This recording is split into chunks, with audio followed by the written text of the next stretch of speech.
Alright, so in this video we're going to look at the live paint feature of Adobe Illustrator. And live paint is a feature that can come in extremely handy when you're working with different shapes, and especially when these shapes interact with each other and you want to control the different colors and strokes that are formed when these shapes interact with each other. So let's explain this concept with an example. I'm going to create a new file here, and I'll leave it at the default because they're not important at this point of time. And I'm going to create 3 circles right now. So let's select the ellipse tool and let's create our first circle.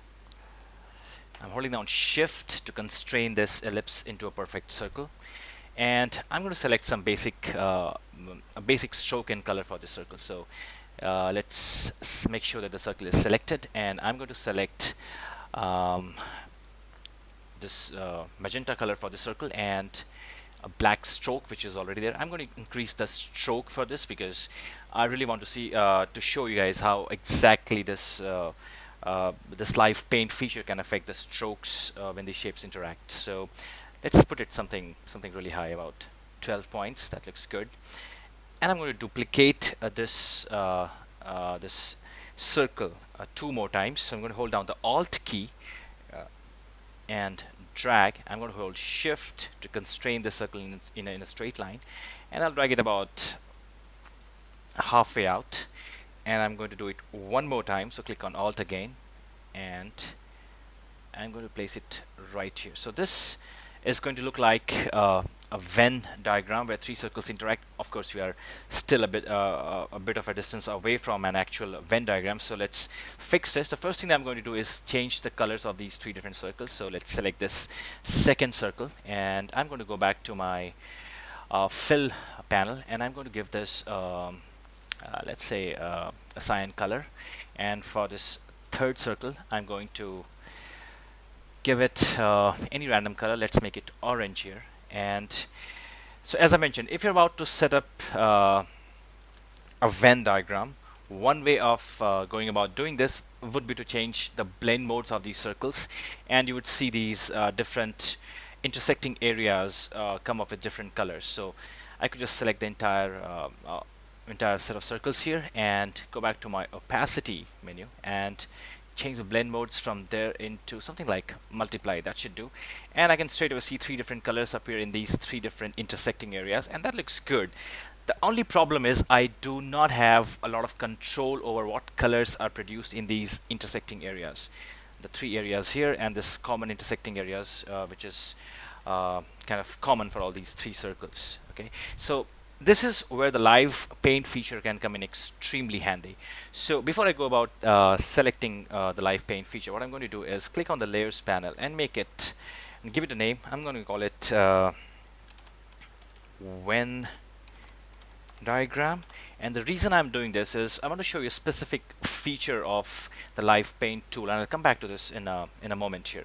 So I'm going to I'm going to select the live paint tool, which is going to be find in which can be found inside of the shape builder tool flyout menu. So I'm going to click on live paint bucket. The keyboard shortcut for that is K, by the way. And when you select it for the first time, you may or may not get this triple swatch icon over here. You see these 3 swatches, the green, cyan, and purple. Now, if you've got it, it's all well and good. If you haven't, and in fact, I'll show you a scenario where you might not get this. I'm going to open up my swatches palette by clicking on the window menu. I'm going to click on swatches right here. So unless you have one of these predefined swatches selected, you may not get the triple swatch icon here.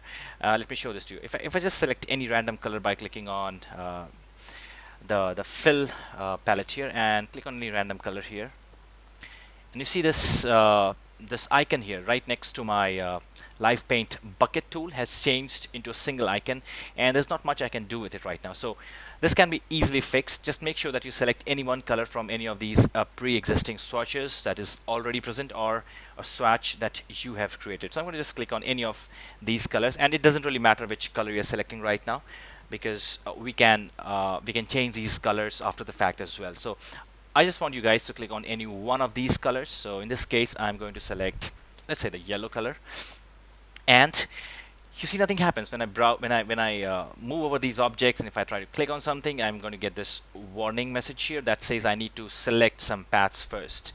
So before I get about using the live paint bucket tool, let me go back to my layers panel. I'm going to alt click on this layer. I mean, I could just drag and select everything, but then but for that I would have to switch back to my arrow tool and then select this and come back to my live paint bucket tool. So if I want to do this quickly without having to switch my tools, I could just hold on the alt key and click on this layer here, and that would select all the three. I mean, every single object on this particular layer.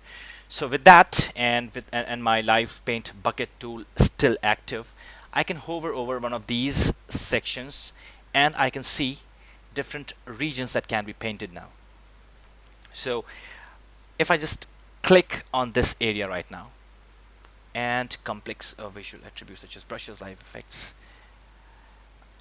All right, okay.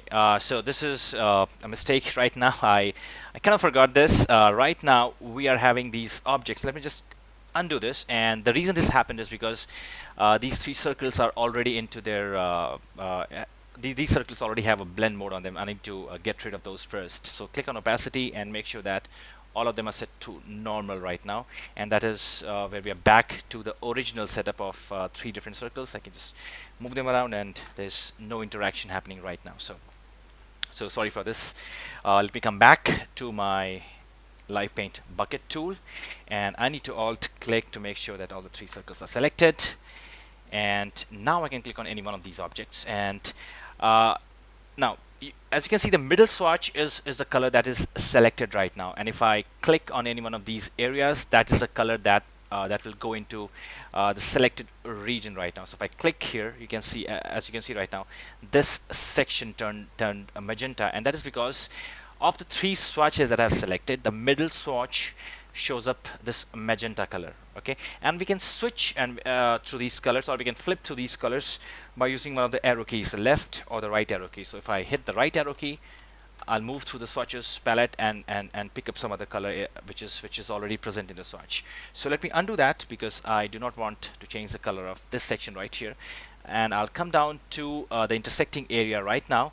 And as you can see, there's a message that comes up here, but it's barely readable. If you want to change the way these highlights appear, what you can do is you can double click on the live paint bucket tool, and you can choose what color should the highlight be. So I can click on something like green, which I'm not using, and which looks like a color that should show up against the backdrop of the other three colors that I have in my document right now. So click on green, and I can click on OK, and as you can see, these highlights now turn up green. So once again, before we lose out, before we kind of lose ourselves in so much of detail, what I've done so far is selected all these three circles, switched and selected my live paint bucket tool by either going to this toolbar here or just hitting the K key, and then you can flip through the different colors. Right now the magenta is what is selected in this triple swatch icon that you see right above my cursor, right above the live paint bucket icon. You can flip through the different colors by hitting the left or the right arrow key. So I picked this yellow color, and I can now select one of these constrained areas right here. Illustrator is automatically going to identify this, and once I click on it, this section just turned yellow. So I've got a lot more control over what colors I want to put in these areas right now. So I can keep on switching back using the right arrow key, and let's pick some different color. Let's see. I think this looks good, and I can fill up this second area. And the reason I'm getting this green highlight now as opposed to that maroon highlight is because I double clicked on this icon right here and selected this green highlight color. You can change it to something else if you want. For example, I'm already using magenta, cyan, and yellow color, so I think green is the best option right now, but you could make it light gray if you wanted. And you can see this preview has the highlight has changed right now. I'll switch it back to green because that looks that kind of looks more visible, and you can also change the width of this. So so if you think that it's too wide, the preview is too wide and it kind of interferes with your artwork, you can always change it back to something less less conspicuous, like 2 points, and I'll change the color back to green. Click on OK, and look, and as you can see, the lines have become thinned out quite a bit more. So right now I'm using this, I have this creamish color. Let me click on that, and I'm going to flip through the colors once again by using my right arrow key. You can even fill them up with gradients, as you can see right now, but I'll switch to some flat colors right now. And let me see which is, I'll probably use this a lighter orange color, so that looks good for this section here. And for this middle section, I could probably go in there and choose something like white color. And there you go. Now, obviously, your strokes are kind of messed out a little bit, but that's something we'll fix that in just a moment. But right now, as you can see, the Live Paint Bucket tool is extremely good at identifying closed sections, and it also shows you with this with the help of this highlight as to what exactly you're selecting right now, or which area you'll be modifying once you click on it. And there's a different and there's one more thing that I would like to point out. For example, you might have, when this tool is active, changing the color right here is not going to make any difference at all. So if I change this to even though the entire all these three circles are selected, and you change the fill color, you might expect the color of these three circles to change to this color, but it's not going to happen because when this tool is active, this feature kind of gets disabled. And another thing that that I want to show you guys at this point is, and that's the reason I named my layer as this Venn diagram, is if I twirl open this particular triangle right here, you can see this.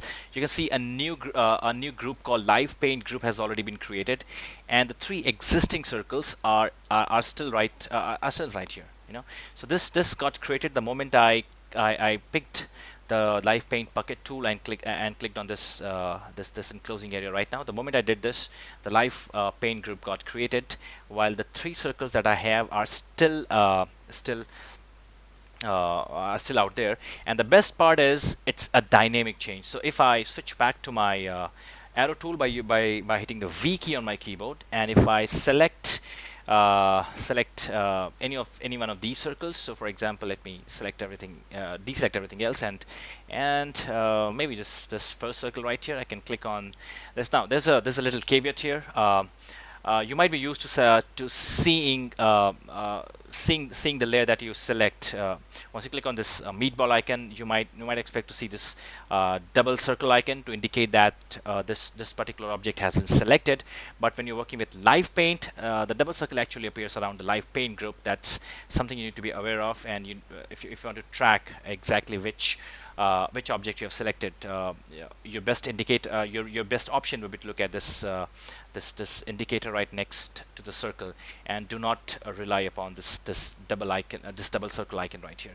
So I can select any one of these circles, and let me select the first one, and if I move it around, you'll see that it's a dynamic thing that keeps updating as and when I change the position of these circles. So that's an extremely useful feature of Live Paint tool. Let me hit Control Z a couple of times. I'm on a Mac right now, so I'm using Command Z. But if you're on a PC, just hit Control Z, and that should be fine. And this is how you work with the Live Paint Bucket tool. But as I mentioned, we still have the strokes to look after. So there are a couple of different ways in which you can address the strokes right now. As you can see, the circle which was on top has its full stroke showing up, while the other three circles have the strokes kind of at the back, and these areas where I filled these colors with the Live Paint Bucket tool have basically lost their strokes. So there are a couple of different ways in which you can fix this. If you're happy using keyboard shortcuts, what you can do is, once again with the Live Paint Bucket tool selected, and before I do this, I need to select the shapes first, and I can select the Live Paint Bucket tool once again, and if I hit the Shift key, you see this icon changes from this Paint Bucket tool to a brush icon, and now I can select individual strokes, and I can change the attributes of these strokes. So if it's not visible, what I can do is I can double click on this paint bucket live paint bucket tool, and I can bring it back up to like 4 points so that it's easily seen. And I'm using the live paint bucket tool, but as I mentioned, hit the shift key, press and hold the shift key in fact, to make sure that the live paint brush icon is active.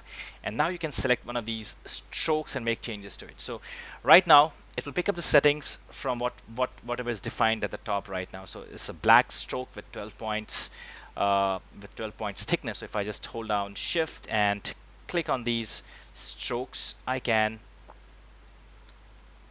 continue to fix them up, and it looks pretty good. The best part about these is you can change these strokes and make them look different from what the original objects had. So for example, I can, if I hold on shift again, and before I do this again, I'll mention, as I said just a couple of seconds ago, that there are two different ways of doing it. One is the way in which one is the keyboard shortcut way in which you hold down the shift key. If on the other hand you don't like using the keyboard shortcuts much, what you can do is just double click on the live paint bucket tool one more time, and this time you can click on paint strokes option here. And what this will do is this will make your paint bucket tool a bit case sensitive. What that means is if you're over a fill, it will show you the paint bucket tool, and if you're over a stroke, it will show you the brush icon. So I can click on OK, and now if I hover over any fill area, I'm going to see the paint bucket tool. But if I go to one of these edges here, one of these strokes, you see the icon automatically changes. And this is a pretty good way of working with a lot of different shapes. And if you want to make changes on the fly, want to make changes to the strokes and to the uh, fills as you create your shapes, this is the perfect way to go about doing it. So I'm going to make changes to my stroke here. So let's change the color to something like I don't know, let's use this lime green color here. And the point, I mean, I can even change the thickness, which and the thickness can be different from the rest of the shape, from the rest of the circle, as I mentioned. So let's make this about, I don't know, 6 pixels, half of that. Yeah, that should look good.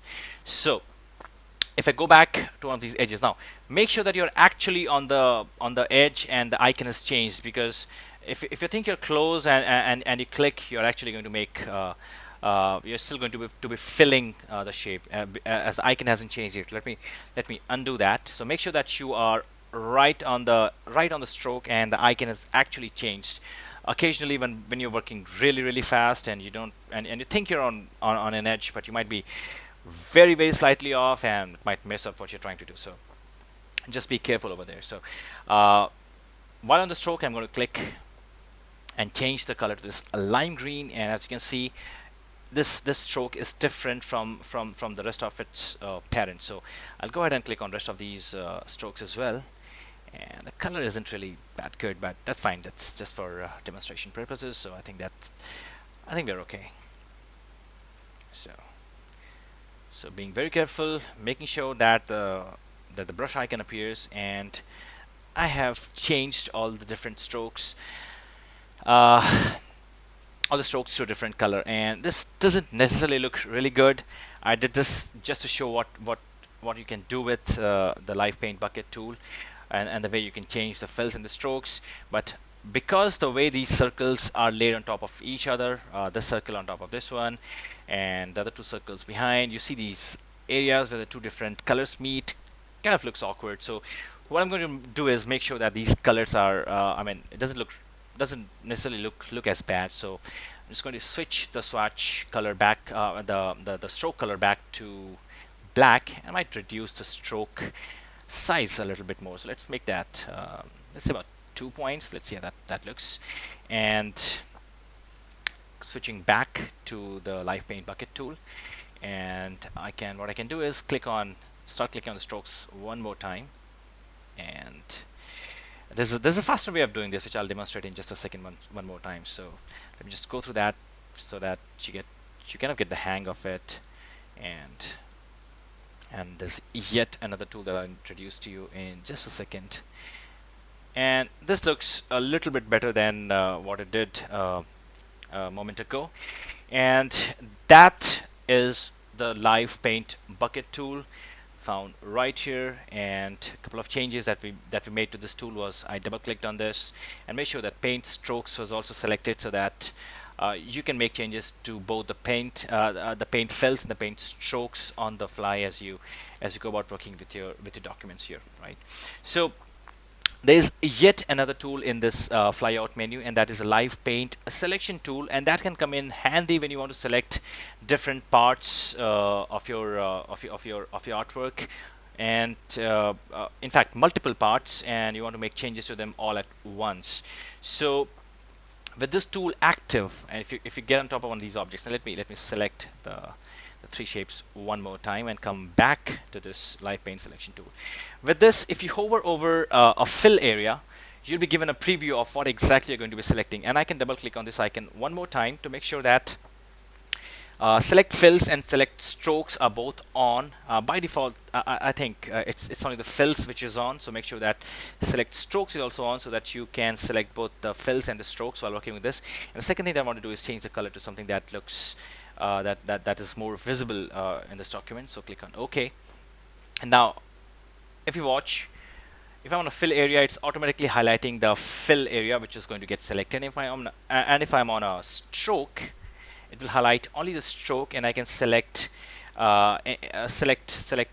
whichever part of this object that I want to select. So for example, if I select this guy here, I could hold down the command key, the shift key actually, and I could select different regions, and I could make changes. For example, I could make them all orange if I wanted, and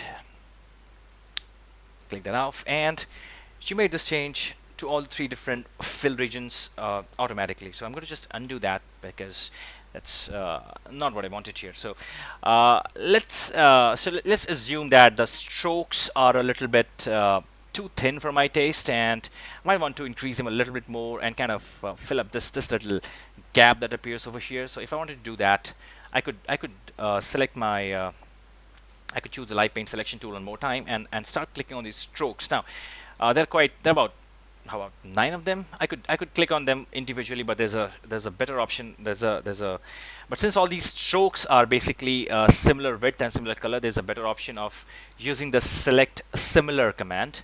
And if you're aware of this command, you might have started looking at the top. You might have looked at this toolbar and trying to search for this icon. Unfortunately, when you're, and I'm not really sure why this happens. Maybe this is something that Adobe will fix in a future version. But once you are into any of these tools, the select a similar command is not available. Your second reaction might be to click on this flyout option here and try to enable the select same option, but it's already selected. So it's kind of a caveat with this tool. Once you're using one of these tools, the select similar option is not available, but you can still get to it. So I'm just going to select one of these strokes, and I'm going to go to effect. Not effect, but select, and I'm going to select same, and I have two options: stroke color and stroke weight. As I mentioned, all these strokes have exactly the same color and the same weight. So what I can do is select stroke weight at this point of time, and all these three strokes are selected. And you can tell what is selected by this crosshatch pattern that appears over the selected regions, and I can make changes to that. So maybe I just want to make it a little bit thick. How about 4 points? Click on enter, and you can see the changes have affected. I can click out of it, and I have made all these changes. So that difference is how the live paint selection tool works, and depending on what you're trying to do, it can be really handy. Okay, so that's all for now. See you guys again.